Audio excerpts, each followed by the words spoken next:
So friends, ఇది వచ్చేసి మనకి రీఫ్రిజిరేటర్ని కంప్రెసర్ ఆన్ చేసేదానికి డయాగ్రామ్ ఇది. ఈ కంప్రెసర్ వచ్చేసి ఎల్జీ మోడలు. ఇది కామన్ పాయింట్ ఏంటంటే కింద బాటంలో అయితే ఇస్తారో ఇది ఎల్జీ కంప్రెసర్ కాబట్టి ఒక్కొక్క కంపెనీ కంప్రెసర్లు ఒక్కొక్క పిన్ పాయింట్ అనేది వేరేగా ఉంటుంది. మనం రెసిస్టెన్స్ వాల్యూని మల్టీమీటర్ కానీ క్లాంపమీటర్తో కానీ టెస్ట్ చేసేది కానీ అలవాటు చేసుకున్నట్లయితే మనకి ఏ కంప్రెసర్ వచ్చినా కానీ ఈజీగా దాని ఓఎల్పి రిలేస్ అనేవి ఈజీగా కనెక్ట్ చేసేయచ్చు.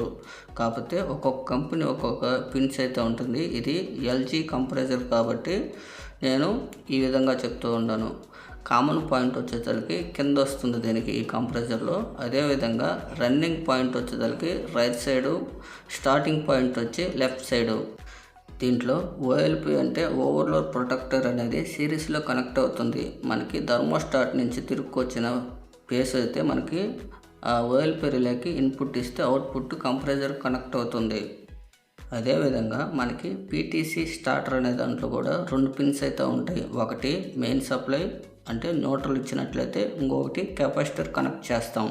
ఇది పీటీసీ రిలే అనేది ఏ విధంగా వర్క్ అవుతుందంటే దీంట్లో న్యూట్రల్ ఇచ్చే మెయిన్ పాయింట్ మధ్యలో స్టార్టింగ్ పాయింట్కి ఒక థర్మోస్టాట్ అనేది ఉంటుంది. 5 రూపాయల కాయిన్ అంతా థర్మోస్టాట్ ఉంటుంది. అది ఏం చేస్తుందంటే మనకి ఈ పక్క న్యూట్రల్ ఇచ్చాం కదా, కంప్రెసర్ నుంచి అంటే కంప్రెసర్ లోపల వైండింగ్ చేస్తుంటుంది కదా, వైండింగ్ని తిరుక్కొని వచ్చి మనకి స్టార్టింగ్ పాయింట్ నుంచి స్టార్టింగ్ పిన్ కాడికి వచ్చి ఆ స్టార్టింగ్ పిన్ నుంచి ఆ థర్మోస్టాట్ని హీట్ చేస్తుంది. హీట్ చేసినప్పుడు ఏంటంటే ఆ థర్మోస్టాట్ అనేది దాని గుణం కోల్పోయి ఓపెన్ సర్క్యూట్ అయిపోతుంది. ఎప్పుడైతే ఓపెన్ సర్క్యూట్ అయిపోతుందో అప్పుడు ఇది వచ్చేసి మనకి రన్నింగ్ కెపాసిటర్ కాబట్టి మనం ఆ 2 పిన్స్కి అయితే ఆ కెపాసిటర్ అనేది కనెక్ట్ చేసేసి ఉంటాం.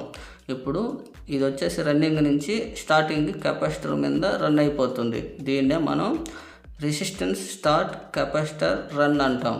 మనకి ఈ కంప్రెసర్లో రన్నింగ్ కెపాసిటర్ లేకపోయినా స్టార్టింగ్ ఎత్తుకుంటుంది. కాకపోతే దాని యొక్క లైఫ్ టైం తగ్గిపోతుంది, ఓవర్ హీట్ అయితే అవుతూ ఉంటుంది కంప్రెసరు. మనకి రన్నింగ్ కెపాసిటర్ పోవడం వల్ల ఏంటంటే మనకి పీటీసీ రిలే అనేది లోపల థర్మోస్టాట్ అనేది ఒక్కోసారి పగిలిపోవడం లేదా మనకి ఓవర్లోడ్ ప్రొటెక్టర్ అనేది ఫెయిల్ అయిపోవడం అయితే జరుగుతూ ఉంటాయి.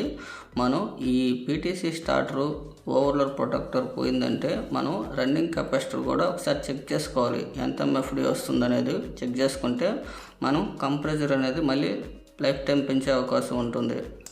ఒకవేళ కెపాసిటర్ లేకుండా మనం డైరెక్ట్గా రన్ చేసినట్లయితే మనకి వారం నుంచి 10 రోజుల లోపల మళ్ళీ ప్రాబ్లం వచ్చి కంప్రెసర్ ఫెయిల్ అయిపోయే అవకాశాలు ఉంటాయి. లేదంటే ఆ పీటీసీ రిలే లేదా ఓవర్లోడ్ ప్రొటెక్టర్ రిలే అనేది ఫెయిల్ అయిపోతూ ఉంటాయి. ఆ రన్నింగ్ కెపాసిటర్ మీద మిఎఫ్డితో కొలుస్తారు. ఎక్కువగా మనకి 3.5, 4, 5, 6, 8, 10, 12 అంటే దాని యొక్క కంప్రెసర్ని బట్టి లోపల కోర్ వైండింగ్ని బట్టి మనకి ఈ కెపాసిటర్ అని కూడా రేటింగ్ అనేది పెంచుతూ తగ్గుతూ ఉంటుంది.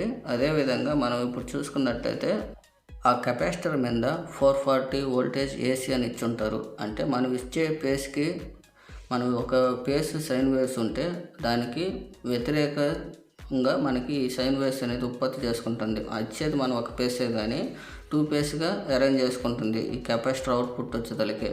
దానికోసం ఏంటంటే వైండింగ్లో మనకి నార్త్ సౌత్ అనేవి ఏర్పడతాయి మ్యాగ్నెట్స్లో. దానికోసం ఏంటంటే రన్నింగ్ కెపాసిటర్ అనేది ఉపయోగపడుతుంది. ఈ రన్నింగ్ కెపాసిటర్ అనేది వీక్ అయిపోయినా కానీ మనకి ఆ కెపాసిటర్స్ అనేవి అన్ని మోటార్స్లో ఉంటాయి, ఫ్యాన్స్లో కానీ మోటార్స్లో అన్నిట్లో ఉంటాయి. ఈ వీక్ అయినా కానీ మనకి పవర్ బిల్ అనేది ఎక్కువగా వచ్చే అవకాశం ఉంటుంది. ఎందుకంటే వైండింగ్ ఓవర్ హీట్ అవుతూ ఉంటుంది కాబట్టి మనకి పవర్ బిల్ అనేది ఎక్కువ వస్తుంది. ఇప్పుడు డయాగ్రామ్ పరంగా ఎక్స్ప్లెయిన్ చేసుకుందాం. బేసిక్గా ఈ డయాగ్రామ్లో చూసుకున్నట్లయితే పీటీసీ స్టార్టర్ అనేది మనకి బాక్స్ రూపంలో మీకు చూపిస్తున్నాను. మనకి దీంట్లో 2 టెర్మినల్స్ అయితే ఉంటాయి. మనకి కంప్రెసర్ కనెక్ట్ చేసేదానికి రన్నింగ్ టెర్మినల్ ఒకటి, స్టార్టింగ్ టెర్మినల్ అయితే ఒకటి ఉంటుంది. ఇప్పుడు ఈ డయాగ్రామ్లో చూసినట్లయితే 2, 5 ఉంది కదా, 5 వచ్చేసి స్టార్టింగ్ పాయింట్కి కనెక్ట్ అవుతుంది. 2 కూడా మనకి స్టార్టింగ్ పాయింట్కి కనెక్ట్ అవుతుంది. కాకపోతే ఇది రన్నింగ్ కెపాసిటర్ కూడా కనెక్ట్ అవుతుంది. మనకి న్యూట్రల్ అనేది డైరెక్ట్గా రన్నింగ్ కార్డ్కి వెళ్ళిపోతుంది కదా, చూసారంటే రన్నింగ్ కార్డ్ కనెక్ట్ అయిపోయింది. కాకపోతే ఈ రిలేలో నుంచి కంప్రెసర్ స్టార్ట్ చేసి రన్నింగ్ పొజిషన్లోకి తెచ్చేదానికి ఈ పీటీసీ స్టార్టర్ను ఉపయోగిస్తాం. అదేవిధంగా కంప్రెసర్ కామన్ పాయింట్ వచ్చేసరికి మోటార్ ప్రొటెక్టర్, అంటే ఇదే మనకి ఓవర్లోడ్ ప్రొటెక్టర్ అనేది సిరీస్లో కనెక్ట్ చేస్తాం. ఏదైనా ట్రబుల్స్ ఏమైనా ఉన్నా, మోటార్ హీట్ అవుతున్నాయి, ఏదైనా హై వోల్టేజ్ వచ్చినా, లో వోల్టేజ్ మీద ఎక్కువసేపు తిరుగుతున్నా, అదంతా మనకి కంప్రెసర్ అనేది ఫెయిల్ అయిపోకుండా ట్రిప్ చేస్తూ పవర్ సప్లైని ఆపేస్తూ ఉంటుంది. సో ఫ్రెండ్స్, ఈ వీడియోలో మీకు ఏమన్నా సందేహాలు ఉన్నట్లయితే కామెంట్ బాక్స్లో తెలపండి. నెక్స్ట్ వీడియోలో ఎక్స్ప్లెయిన్ చేయడానికి ట్రై చేస్తాను. సో ఫ్రెండ్స్, ఇంతవరకు మీరు నా ఛానల్ కానీ సబ్స్క్రైబ్ చేసుకోకపోతే సబ్స్క్రైబ్ చేసుకోండి. అట్లాగే మీ ఫ్రెండ్స్ ఎవరైనా ఉంటే షేర్ చేయండి. సో ఫ్రెండ్స్, ఈ వీడియోకి ఒక లైక్ ఇచ్చారంటే ఇంకొకరు రీచ్ అవుతుందని అనుకుంటున్నాను. సో ఫ్రెండ్స్, లైక్ ఇస్తారనుకుంటున్నాను. బాయ్ ఫ్రెండ్స్, నెక్స్ట్ వీడియోలో మళ్ళీ కలుసుకుందాం.